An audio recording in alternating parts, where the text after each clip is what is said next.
And welcome as we kick off an exciting week of events. As some of you may be aware, International Women's Day is celebrated around the world every year on March 8th. International Women's Day is a celebration of the social, economic, cultural, and political achievements of women, and it's a call to action to promote and accelerate women's equality. There's a special theme every year, and the theme for 2022 is Gender Equality Today for a Sustainable Tomorrow. You can celebrate and support International Women's Day tomorrow, March 8th, on your social media channels using the hashtag #BreakTheBias. Now, here at the Center for Women's Leadership at the Forbes School of Business and Technology at the University of Arizona Global Campus, it is a tradition to have a week-long celebration with many events to commemorate this special day. We do not disappoint this year, and today we are kicking off the week with our first event. Our very special guest, Millie Vigil, who's the Senior Vice President of Transformation and Customer Experience at Blue Shield, is here to talk about embracing courage to live and lead authentically. She's going to share her personal and professional path to executive leadership. And we have some additional activities planned for later in the week. I'll give you a quick overview and reminder of those at the end of today's event, so be sure to stick around for that. Now, without further ado, it is my pleasure to introduce our special guest and speaker today. Millie Vigil, Senior Vice President of Transformation and Customer Experience at Blue Shield of California, a nonprofit health plan with more than $21 billion in annual revenue and serving more than 4.6 million members in the state's commercial, individual, and government markets. Millie is driving her organization toward a future state of healthcare by generating personalized experiences for Blue Shield's members, providers, and employees that are automated, digital, and paperless. She's also leveraging advanced technologies to ensure efficient, effective, and compliant operations across the enterprise. She has a deep background in healthcare business strategy, planning, finance, and operations. Since joining Blue Shield in 2011, she's led initiatives across multiple lines of business to bring healthcare into the digital age. Prior to Blue Shield, she led financial planning and budgeting at PAC West Telecommunications to help realize the organization's long-term strategic business goals. She holds an MBA as well as an undergraduate degree in business administration. We are very appreciative and very excited to have her with us today. Now, for anyone who doesn't know me, I'm Brandy Havens, and I'm one of the board members of the CWL, and I will be moderating today's event. For our attendees, we're going to save some time at the end to address audience questions, so you can feel free to type any questions that you have into the chat, and we will address as many of those as possible. Millie, it is a pleasure to meet you and welcome you to our CWL stage. So why don't you start by telling us your story? What is your personal and professional path to executive leadership been like? Great. Well, thank you, Brandy, and thank you for everyone who's joined the call today. I'm honored to be able to spend some time with all of you, especially in light of International Women's Day, week, month, year. It should be, right? Hopefully you got to see a few of the pictures that were on the screen when you were joining. That was a little bit of my family, and I have two boys who are 16 and 14 that you got to see in that picture. One now that is, I'm pretty tall and is now 6'5", so I'm feeling short next to him. And then also a picture of my husband. We do love to travel, so there was a beach scene and we love to eat, so of course there was food. There's also a funny picture on there of my kids in a Superman and a Michael Jackson Halloween costume, because I tell them that no matter how big they get, that's how I'm always going to remember them, right? Which that picture embarrasses them completely that I show that picture in anything, but nice to get to share with you a little bit about myself. So as far as my personal and professional path to executive leadership, I grew up in a small business family. And so my parents owned a sign shop, which meant if there was something that didn't get done that week, we were headed to the sign shop, piled in the car, and figuring out what needed to get done. If it was peeling vinyl, if it was building some signs, if it was taking out the trash, we just all leaned in. And so I think a big part of just who I am is grounded in that sort of small business needing to get done what needs to get done, and you lean in and do it. As Brandy, you mentioned in the beginning, I did start my career in telecom out of college. It was a kind of medium-sized business, and I really did get to raise my hand and do all sorts of different jobs. I was in marketing, I did financial planning, I was a part of the investor relations team, I did mergers and acquisition work, and at one point the company actually went through a bankruptcy, and I got to play a really important role in the sort of conduit between lawyers and the new leadership. But then I reached a point in my career where I said, I really want to find an industry and a company where the work that I'm doing really matters for the greater good. And the mission at Blue Shield California is all about creating a healthcare system that's worthy of family and friends. And this really resonated with me. Telecom was very much about the bottom line, and this was much more about how do we actually change the world through healthcare. And so at that point, I went to Blue Shield, and I've loved my time there. It's been 11 years, and I've been able to do, again, all kinds of different roles. I started in a finance role. I worked a bit in corporate finance. I ran a shared service team in HR. I worked on our healthcare side doing strategy planning, and also had administrative and cost of healthcare finance, all the way to today, where I am now leading this fantastic team around operations and customer experience and transformation. So that's a little bit, Brandy, of my journey, sort of all the way from small, sign shop work, all the way to the job that I'm in today. Oh, yay, the picture's up. Yeah, you guys can see a little bit more of my family. Yeah, it's that Michael Jackson Superman picture that, again, that's how I'll always remember them if they like it or not. So thank you for sharing that. That's amazing, Millie. I think most of us, mothers here at the meeting, we can definitely relate to that. No matter how big they get, we still remember them being little. Mm-hmm. So let's talk about courage. We're all looking for more courage. So what are the ways that courage shows up in your life? Yeah, I think that one of the major ways that I try to be courageous is to really understand that we all are learners, right? And so ensuring that we take a learning posture, both in our personal lives, but also in our careers. And so I try to remind myself that nothing I've ever created or done is so great that it can't be improved upon, right? There's always going to be someone smart and intelligent that you can learn from.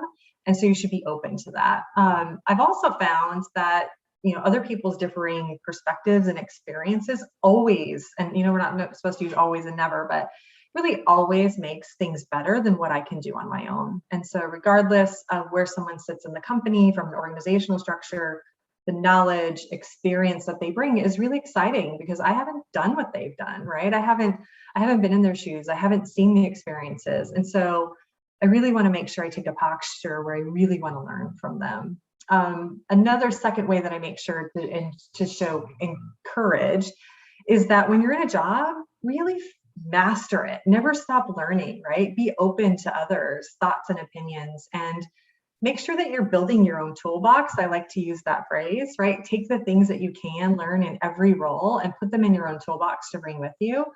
And I also encourage you to never be afraid to ask a question, or say, I'm not sure what you're talking about. Can you add some more detail? Because most likely, if you have the question, you're not the only person in the room who does. So those are a couple ways that I try to make sure I show up as courageous. I think it's hard enough for people to find courage in their personal lives, but I think sometimes it's even more intimidating to embrace that courage in our professional lives. So for some of us that may struggle with that, how do we find courage in the workplace and in our careers? How do we overcome that fear factor? Sure. I think when it comes to our career, I advocate, and I know that it's really uncomfortable, but I advocate to take on roles where you don't know everything, and that you're going to be challenged and you're going to learn. And there's a really interesting statistic that says that women will feel like they cannot apply for a job unless they know 100% of what that job is about and they've already done it. Where men will usually apply if they've only met 60% of what's written into a job description. On the flip side of that is that if women will apply, they're 16% more likely than the man to actually get the job. So in being courageous in your career, don't count yourself out, right? Trust in your own experience and excitement as a foundation for what you can expand on in the role, because you'll learn the rest, right? You'll figure it out. And I don't mean to say that this is easy, and anyone that says it's completely comfortable is probably not telling you the truth. But that's okay, right? It's okay to be uncomfortable and to push through it and to trust the experience and your own capabilities, and that you can get to that success, even in a job where you go, okay, I got 75% of this down, I'm going to learn the rest, right? The other thing is, it's also really okay to zig and zag in your career, right? There isn't a need to always follow this very linear path. And although you may start your career, I mean, I started mine in finance, right? And in marketing.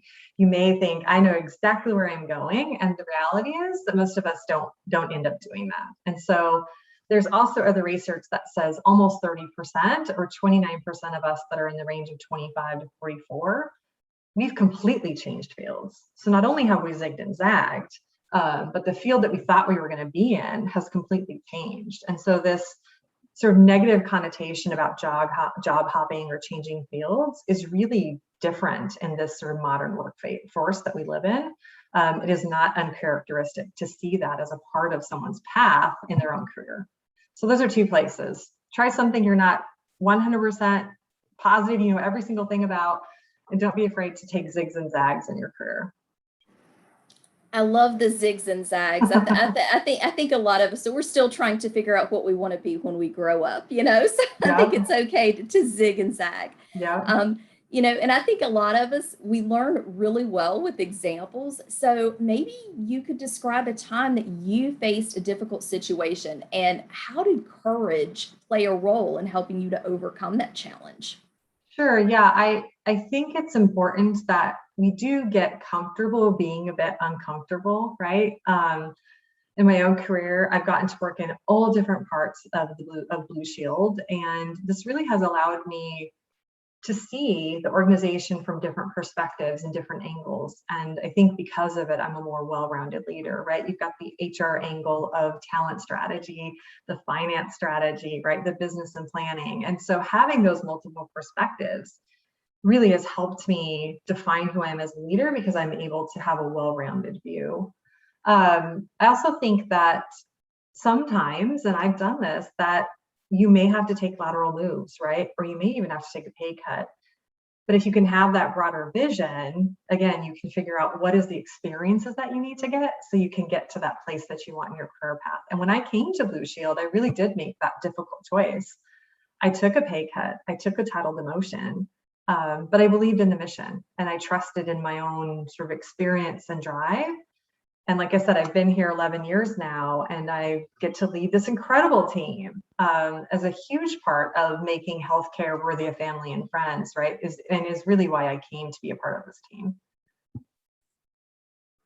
Fantastic. Well, now let's talk about a big buzzword that we hear, and that is authenticity. Yeah. So that's a word we hear about it not only in the corporate world, but our personal lives, social media. What does it mean to be authentic? What does authenticity look like and feel like to you as a leader? Sure. I think that being authentic is really fundamental to how I live my life. And it's about really how you show up for yourself in your interactions. And that could be with your family, with your friends, with your coworkers, with the person in line at Starbucks, right? It's, am I showing up as myself? And so I am asking myself that question quite often. Am I showing up in a way that's me, right? Because I'm the one that has to look at myself in the mirror. And if I'm worried about what other people think, or making sure that I behave in a way that others want me to, then I won't be really true to myself. And so that, to me, is what making sure that I show up authentically is about, is kind of look at myself in the mirror and did I truly show up as me? I think a lot of us struggle, to some extent, maybe with insecurity. So for people that are a little bit insecure, how do you stay authentic to yourself? How do you get to that comfort point where you're okay being authentic to yourself? Yeah. So the reality is, I have to live with my choices, right? We all have to live with our choices and our decisions. And in being true to ourselves, that's really how you have to do it. And what I've done is I really have figured out what are my core values, and I hold them very tight, and I feel comfortable being strong in them. So some of those core values for me are around humility and honesty, integrity, and really appreciation and showing appreciation for others. And so if you have those core values, then when you're facing a tough decision or you have some adversity, you can really use these to help guide you, right? In that moment, in that decision, it really helps to define what's the core of what matters to you, and you can default to them, right? So you face a challenge and the core values are what comes to the front. And so I would advise everyone on this call, and even, tell your kids and your husband and whoever else that think about what matters to you and what's at the core of who you are. And I have a really good example where when I graduated from college, I was doing an interview panel, and there was a dinner that evening, and all of the people who were interviewing were invited, as well as the people the leaders who were hiring people. And at that dinner, someone made a really offensive comment, and I didn't say anything. And so this is an example I look back to as, if I'm holding true to my core values and what matters most to me, I can really be strong in that moment because I need to be true to myself, right? And so I would have spoken up. And so it's a good example that I use for myself that won't ever happen again, because I'm grounded in how I'm going to show up when there's adversity. So that's great. I think on the call, I know we have people who are in various degrees of leadership. So what do you think are some keys to practicing authenticity when you are in a leadership role in your career? Sure. Yeah, I think it's really helpful to ask myself, and this is not going to be that tactical of an answer, but have I made myself proud, right? And in the way that I lead and make decisions, and even in how I talk to my kids, right? I try to be honest with myself, but I'm not perfect. So being authentic does not mean you're perfect. It actually means that if I make a mistake, like I am impatient with my kids, or they're being really slow in the morning, which I'm sure you can't imagine a 14-year-old, 16-year-old boy being slow in the morning. But if I'm overly impatient with them, that I also am able to apologize, right? That I can self-reflect and show that I'm not perfect to them as well. I also, from a work perspective, I really err on the side of being transparent. I think that is authentic, and that you include people in the conversation, right? And that you really want them to be part of the decisions, and that they're a part of the journey with you, right? That this is a partnership, and that we're in this together.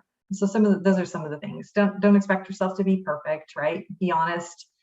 Make sure you're proud of your actions. And in leadership, I really do err towards the side of being transparent. I love the emphasis on, transparency and also just a participative leadership strategy, because when people feel involved and they feel that sense of buy-in, everyone's a lot more likely to be successful together, which brings us to our next topic. I would love to talk with you and get your thoughts on teamwork. In today's workplace, we're seeing an increasing emphasis on collaboration and teamwork.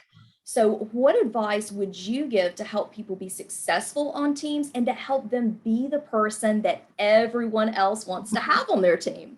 Yeah, I think we've probably all been in a setting where you're on a team, and especially I remember in college, and there's two of you that are doing all the work, right? And the two of you could have been on the team, and you could have done away with the rest. But yes, wanting people to have you on their team is a good thing, right? So I really do value the experiences I've had with teams. I hinted at the beginning, or you saw pictures of my kids, that they play basketball. I'm pretty tall, and I played on a basketball team since I was very little, and actually played all the way through college. And through that, I really realized that teams and being on a teams are part of my DNA at this point. I love it. I love being on teams. I love leading teams. Teams really do give me energy. And so, when you're on a team, though, you don't normally get to pick who your teammates are, right? Yet you all are working to really achieve this one common goal. And that goal most likely requires a strong team, because most likely you can't just do it on your own, right? It's outside of your control, and you really do need other people. And so my advice about being on teams is make sure that you hold yourself accountable, right? Make sure that you're contributing to the goal, and that you are leaning in. And so we've also been on teams where, our first impression was like, wow, I'm not sure I really want to be working with this team of people or that individual. And so I just make sure that you take the time to understand interests and find commonalities with people and lean in, right? Take that ownership that you can only own how you're going to show up. And so lean in, right? Find the common ground, find the humility in that person. And so then as a leader, right, what I would encourage everyone on this call is that as you grow in your career, make sure that you're helping define common goals in a way that people want to achieve them, right? That you want to lean in and that you want to be a part of the larger mission, which then makes you want to be a part of the team. That's one of the really great things about Blue Shield of California, is that we have this really clear larger mission, and it does help bring people together in a way that fuels, inertia and energy towards our work. And so that's my thinking on teams. Again, it's now ingrained in me, part of my DNA, and take ownership, right, of how you show up on a team, and then also how you as a leader can help bring people to the table to want to be a part of the discussion. Excellent. I would love to hear your advice, your golden words. I think, Sure. we all have our words to live by, those little nuggets of wisdom that we always go back to that keep driving us. What operating principles or mottos do you follow as a leader? Sure. My kids tell me I'm a little corny when I say this, but that's how kids talk about their parents, I think. But I really do believe in the golden rule, right? And being generous and humble and kind. And in that, it doesn't mean that we don't have tough conversations or discussions, but it just means that we're doing it in a way that we understand people are human and we're showing up that way as well. So that would be one. Two would be this quote, and I really need to find who to attribute it to, but it's this quote that says, when you've done your best, you can await the results in peace. And so do your best, right? Lean in, get results, build relationships, create great teams, and the rest will come, right? The rest will come, and you can await that in peace. And then there's one more that I like to say, because I'm a bit of a planner. So I like to have everything, super planned and organized. But I also know that sometimes you just got to go. And so there's this quote that I like to say to myself, was sometimes you have to jump and build your wings on the way down. So when I'm feeling like, okay, I just got to go, right? There's enough of the planning and thinking, it's time to jump. That's the sort of quote that I'll tell myself. Well, I can tell you from hosting these events over the last couple of years, our CWL members are avid readers. So if there is one good Sure. takeaway that you can give them, I want you to tell them one book that they should read and tell them why. Great. So there's this book, you've probably seen it if you've been to a bookstore lately, or even just glancing online at books. It has a really bright yellow cover, and it's called You Are a Badass. What I love about this book is it helps you to think about, what are my self-sabotaging beliefs and behaviors, and what's stopping me from really being the best version of myself and what I want. The thing I really love about this book too is it's got a lot of examples. It's a fairly easy read. She throws in cuss words. It's like really relatable, and laying on a beach or laying in your backyard or sitting on your couch, it's anywhere you can pick it up and read it. And to my toolbox comment earlier, I think it's relatable enough that you can pull little pieces of it and you can really put them into action. So it's again, if you've got a plane ride or an afternoon time to sit and read, that would be the one, especially on this International Women's Day sort of theme. Pick up that book. We all just added it to our list. Okay, good. What do you think is the best leadership advice that anyone's ever given you? Sure. Drink water. No, I always have this stuff where I think that there's two things. One, don't forget that we're all a work in progress, right? So learn, evolve. 5 years from now, right? 1 year from now, you're going to learn, you're going to be different, you're going to evolve from the person you are today. And so just remember, you're always a work in progress. Don't be too hard on yourself if you don't know everything. And make sure you look back 5 years and you've learned and grown from there, right? And then the second I would say is really, really, truly surround yourself with people that bring different perspectives and experience, right? That is the best teams I've ever been on, is because you've got this awesome dimension of people looking at things differently than you do, that you can always get to something better. Now, it's not enough to just bring that group of people together. You also need to make sure you're listening. So bring the diverse backgrounds and perspectives and really listen to them and bring the conversation together so that you're hearing everyone. That's great. One thing that I'm excited to talk about is the idea of collaboration and empowerment. We actually had an event a couple of months ago that focused on the role of men in allyship in the workplace. Because, you know, the reality is that all of our workplaces are co-ed. So, you know, we can't, we're not operating in a vacuum or, you know, in a silo. You know, if we really want to achieve the success that comes from having true equity and inclusion, then we have to collaborate. So how would you advise men to contribute to women's empowerment? Sure, yeah. Well, one just quick side note is the end of February. Hopefully everyone saw the pay equity legal case with the US soccer team that ended with them getting paid retroactively. So that was fantastic. So movement in the right direction, right, about equity and empowerment. And you know, not great that they had to go through a legal proceeding to get that right in action, but it's moving in the right direction. So how can men contribute? Well, one, I think that they can look to make conscious choices about ensuring women are a part of the discussion and the decision making. Quoting Hamilton, right? Make sure women are in the room where it happens.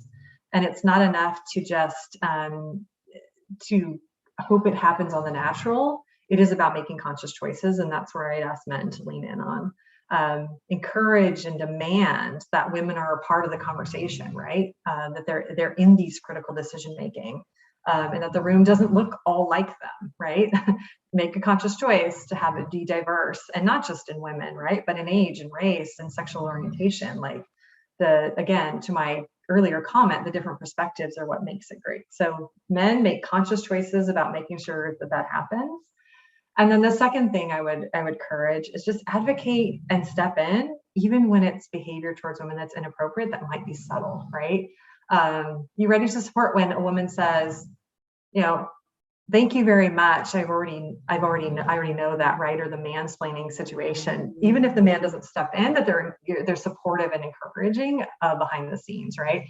Or in a meeting when, you know, a woman says something and then a man happens to say almost the same thing, but for some reason now the audience or the room understands it. Lean in, speak up, be supportive, right? So both in those sort of like conscious choices about ensuring women are in the conversation, and also in those, you know, more subtle nuances of interpersonal workings, be supportive in that too. Those would be my two on men leaning in.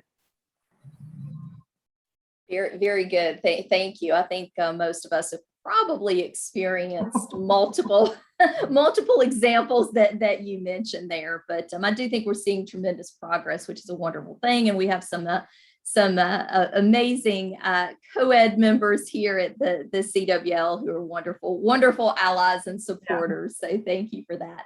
And I was just looking over in the chat. We've got some great questions coming from our audience members. So I'm just going to go through and grab some of those. One question says this: you're called to do something brave, but your fear is real and it feels like it's stuck in your throat. What's the first thing you do to get yourself to move, to act? Yeah. Well, there's probably two things. One is I'm going to go back to my quote of do your best and await the results in peace, right? Like try, jump in, figure it out. And you're not going to be perfect, right? So have a little bit of patience with yourself. The other is, what's the worst thing that could happen, right? I like to ask myself that too, right? What's the worst thing that could happen? I could try and it couldn't go great. Okay. Now I'm going to figure out the next one, right? So await the results in peace, What's the worst thing that could happen? And really don't self-doubt yourself on your experiences and what you bring to the table and the knowledge and the capabilities that you have. Like even maybe, if you're going into a tough meeting, I've done this for myself before. I've written down all the things that I'm going to show up in that meeting and the way I'm going to show up, because then that helps me reference back to it, right? So believe in yourself, take the first step, await the results in peace, right? Great. Avisha had a question. She says, I love when you talked about sticking to your core values to be your true authentic self. But sometimes people mistake your silence or a certain peaceful reaction as weakness. What is your advice there? Yeah, that's interesting. I would say that I am much more of a contemplator. So I do like to take things in, think about them, and then respond. And so I guess I would be honest with those around you in the way that you process and the way that you think, so that it can be taken as, no, this is how I process, this is how I think, and then how I like to respond, versus I don't have anything to say, right? Which is not what you're doing by taking a moment or a night, right? Hey, I want to think through that and come back to you tomorrow. This is my way of thinking through things. So encourage you to be honest with those that are around you about the way that you like to work and the way that you process and come back with the best thinking, so that you aren't misinterpreted, right? Be transparent about how that works best for you would be my advice. Absolutely. Lavette has a great question. We could probably make an entire event based on this question. I love it. I can relate. She says, how do you manage leading in the world and then shifting to be a mom and wife at home? How do you decompress and move between the roles without bringing work home or taking those home feelings into work? Yeah. Well, one is I don't always get it right. Right. Like I said earlier, I've had moments where I'm very impatient with my children in the morning, maybe deserved as they're moving too slow in some cases, but it may also be because I've got a stressful meeting coming at 8:30 and you guys are going too darn slow and I need a few minutes, right? So I also, so one side is you're not always going to get it right, and be patient with yourself, right? We are our hardest critics. So be willing to self-reflect and say, made a mistake, could have shown it better. I'm going to work towards that next time, right? I also think it's harder. We're all working from home. I know some people are back in offices, but it's very easy to mix. The lines get really blurry, right? Between time that's supposed to be family versus time that's work, because the computer's right there and the email came up, and right. So I do really try to make the conscious choice that I turn it off and on. I don't let it linger. So I will say done for the day, right? And even if I'm going to come back, maybe if I need a half hour later, then I turn it on and off, but I don't linger throughout the entire time. Otherwise, all you'll be doing is sitting sort of halfway in between. So that would be my advice, is really do try to find an on-off switch. Okay, now I'm shutting my computer and I'm going and doing that. And I'm not coming back to it until I'm really turning it on and doing something again. So hopefully that's helpful, but it's hard, and it isn't always about work-life balance. It's about finding the right spots that you need to be present for what, right?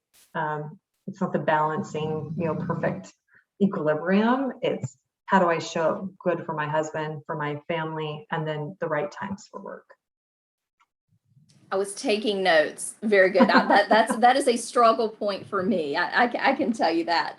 Another question that I would really love to get your thoughts. In the last couple of years, we've seen a big shift in the way that people work and the way that people collaborate. Do you feel like your leadership style has changed in terms of when you were managing everyone in the office versus maybe managing folks in a remote environment or maybe in a hybrid work environment? Yeah, I would say that my sort of core principles of leadership haven't changed, but how I make sure that I connect with people and show up for them has changed, right? I really try to hold tight on my calendar, my individual time with my team, because you don't just get it walking through the office, right? You can't just stop for 5 minutes and chat about something. And so I hold pretty tight on my calendar those one-on-one times to make sure that you can connect. The other thing is team meetings too. I have a lot more frequent team meetings, including a happy hour once a month, but ensuring that the team is getting together in a way that you can collaborate and think and share worries and strategize together is really important. So I would say I really ensure that we create the space and time to have conversations one-on-one and in a team, not just you're just churning through the activities of every day, because that's what can happen, right? Is just this issue, this problem, that opportunity becomes all you talk about. So core values of leadership, transparency, teamwork, et cetera, that you heard from me haven't changed, but ensuring you create the time to show up that way is what has changed. We also had another interesting question in the chat about vulnerability. So what are your thoughts on recognizing our vulnerabilities, accepting them, and I guess working to overcome them as much as we can? Yeah, I again, we're all human, right? At the end of the day, yes, we have careers and we have jobs, and I'll tell you, it's a really important part of who I am. It's not all of me, right? And so also under the other side of we're all a work in progress, it means we're all work in progress. It does mean that we haven't mastered everything, right? And so the only way that I know how to get better is to be honest about where I have opportunity, right? And so that's how I approach it, is I am pretty vulnerable with where I have opportunity to get better. And then I also listen to my team so that I can help them as well. On the team front, and how do you create vulnerability in a team? I think there's a lot of good activities you can do as a team to create the atmosphere where vulnerability becomes a norm.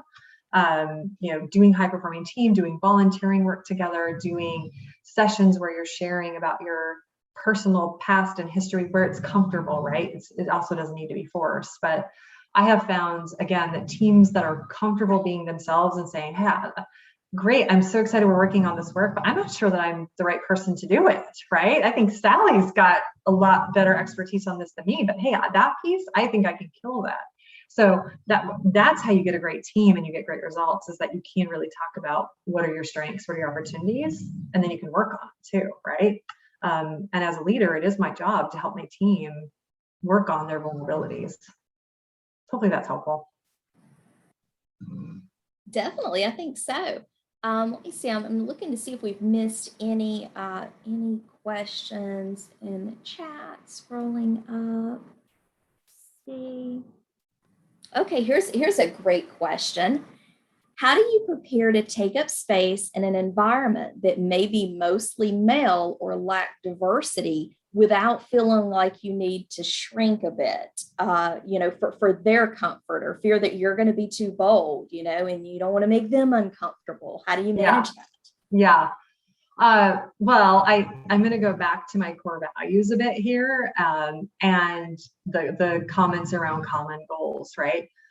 I find that if you enter a realm grounded on what you're all trying to accomplish, and that it matters to you, it's much easier to have a voice in a room where you stand out, because you know that it matters, right? And that your point of view is really going to make a difference because you are coming at it from a different perspective. And so if your voice isn't heard, who is going to be the voice that's heard, right? So I think it's grounding in this conversation, this goal we're striving for really does matter to me. And that means I want to show up and I want to have my voice be heard. I'm not saying that's comfortable. I'm not saying that's easy. I'm definitely not trying to come across that way, but that's how I help myself, is to say this topic matters to me, and so my voice matters. Also, flip side of that question is it's the same way I have difficult conversations, right? So having difficult conversations with someone to provide them feedback and opportunities, if it's grounded in, I really want you to get better, I really want us to reach our goals as an organization, that conversation becomes much easier. So it's sort of the same concept of, if I really care about this topic and what we're trying to solve, then I want my voice to be heard, right? Right, absolutely. Well, thank you so much. I think at this point we've addressed all of the questions in the chat. So this has been such an amazing discussion. A huge thank you to you, Millie Vigil, for being with us and for sharing your input on leadership. We have a lot of leaders in our audience. We have a lot of aspiring leaders in our audience. So I know that that they are going to have some amazing takeaways from this. So big thank you for sharing your expertise with us today. Thank you for having me. Yeah, and sounds like there's a series of fantastic events coming up. So hopefully people on this call will be able to join those as well. And yeah, thanks for letting me share my thinking and great questions. So always nice when you join something like this and there's some really great questions that challenge your thinking and can tell the audience is engaging. So thank you. Yes, absolutely. The audience was very engaged. We got tons of positive comments. They loved your words of wisdom, and I think a lot of us are going to be using those as our own affirmations here and there. So yes, we do. We have some exciting events coming up later this week, guys. So on March the 9th, we are going to have our I Quit panel discussion. Here we're going to learn that sometimes it's not a bad thing to say I quit. So you definitely want to tune in. That's going to be fun. And then coming up on Friday, we have our Women Courageous panel.